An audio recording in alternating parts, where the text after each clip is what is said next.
Thank you, Mr. Toastmaster. Good morning, fellow members and guests. How did I get here? This is a question we often ask ourselves when we are in a tough and even unbelievable situation. Usually, it is a result of our own decisions, excuse me, good or bad, that lead us to any one place in our life. Sometimes it is hard to believe that we made it to this place at all. For example, I was once traveling in a car that got stuck in the mud in the middle of nowhere. How did I get there? Let me tell you. During the end of my sophomore year of college, I decided I was going to spend the summer in California. Why? I was in love. What else do you do anything crazy? He was in the Navy, and he was deployed and scheduled to return to California in the summer, and I wanted to be there. I found a job, I bought a plane ticket, and I was ready to go. However, I felt a little foolish when I was driving to the airport thinking, when is someone going to stop me? How can they let me go into the unknown? But my parents let me choose my own path, and I was on my way. I was still quite nervous when I found a tall ranch hand waiting at the airport to pick me up. He was friendly, so I got in his truck, and my ineluctable adventure began. I lived and worked on the ranch, spending my days riding horses, my other love, and teaching girls how to ride during their summer camp. I spent the afternoons and evenings walking the trails, and I even saw rattlesnakes and tarantulas. And that's why I live where the air hurts my face. As I said before, I was there to see the return of my Navy man, and he returned the 4th of July weekend, and it was a joyful reunion. Shortly after, we drove cross-country as fiancés. If you've never done that, I highly recommend it. Grab a friend and a GPS and just go.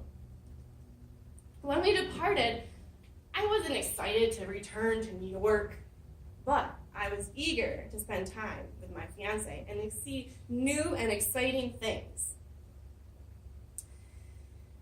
We saw many interesting things that are created by people, including Disneyland, a ghost town, and Las Vegas. But we were excited to see a natural wonder, the Grand Canyon, which is very long, and we found ourselves at a side canyon, which was okay, but not quite grand. So we decided that we needed to go there. My fiancé put the destination into the GPS, and as the sun set, we hit the road. We were flying down that road when it said, turn left. And all we saw was a dirt road, so of course we turned left. I'm sure you know that when you're using a GPS, you need to use a little bit of caution when you're following the directions. But we were on an adventure. We started blazing down that dirt road, which was actually quite wet and muddy. We could have turned around, but we were having too much fun.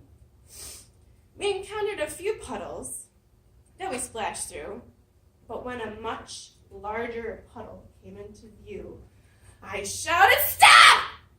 And we did! In the middle of the puddle. And there we were, the middle of nowhere, stuck in the mud. We tried to get out, forward, reverse, dig in the dirt. I was totally calm the whole time, having watched The Hills Have Eyes shortly before we left.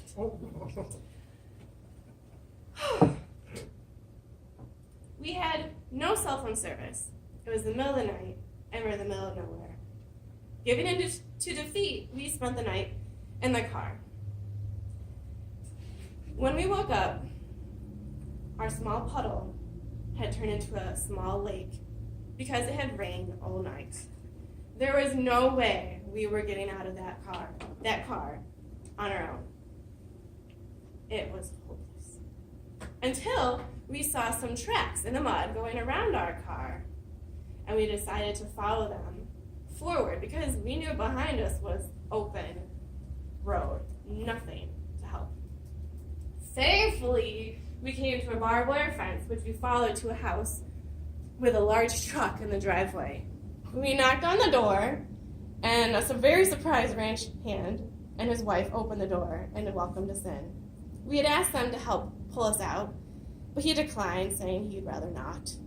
But they did feed us and let us use their satellite phone, which we used to call a tow truck company. However, getting a tow truck into the middle of nowhere was pretty expensive, about $1,000, and nobody really wanted to do it anyway. Seeing our frustration, the husband finally decided that he would, in fact, use his truck to pull us out. We gathered our few items and went back to the Volkswagen Rabbit, which obviously is not made for off-roading, being low and two-wheel drive. He attached the truck with a tow chain and easily pulled us out, followed us to the main road, and sent us on our way.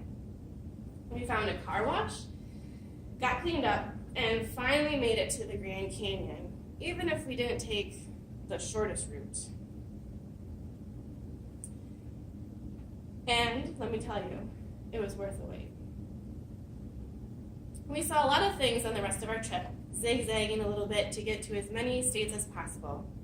We even climbed down into a large man-made well and toured Dorothy's house in Kansas. The roads were long and flat, and we tested that rabbit's limit. We even got a speeding ticket to prove it. And memories to last a lifetime. So what is more interesting? Hearing that I was stuck in the mud, or finding out how I got there and eventually got out? Sometimes we worry about where we are, that we forget about the things that happened along the way or the things that we still need to do. We had a really great trip. And just because we got stuck in the mud, it wasn't the end of our story.